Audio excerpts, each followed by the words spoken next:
Welcome to the Checkout Guide. In today's video, I'll show you how to hide a shipping method based on the customer country or region using the Next Reorder app. So this helps you show only the shipping option that are available for each destination.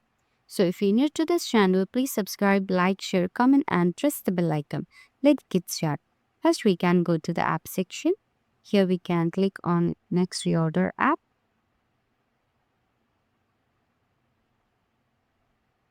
So to open hide shipping method, we can choose shipping method and here we can click on quick hide shipping method.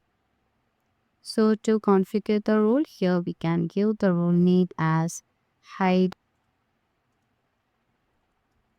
express shipping for US. Okay, now the rule status is activated.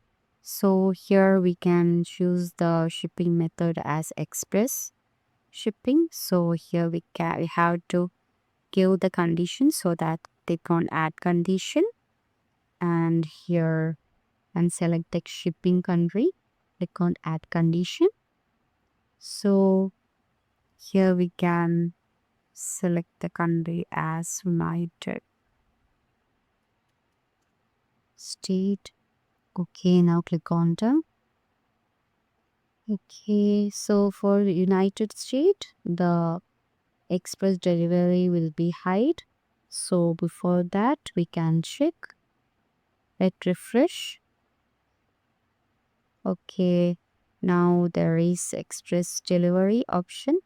So the address is in United States. So let's see. We can click on save and let's see the express delivery will be hide or not. The rule has been created now. Go to the checkout section and let refresh. Okay, now we can see there is only two options. On one is free delivery and one is for standard shipping. There is no express delivery, so it is hidden. So that's it. You already noticed that the express shipping is hidden while other available shipping methods are still shown here, like free shipping and standard shipping. So that's it. So showing only the shipping method available for each country made checkout simpler and help avoid customer confusion. So that's it. You have successfully hidden a shipping method by country using the Next Reorder app. So if you found this helpful, please subscribe, like, share, comment and press the bell icon. Thank you for watching. Have a great day.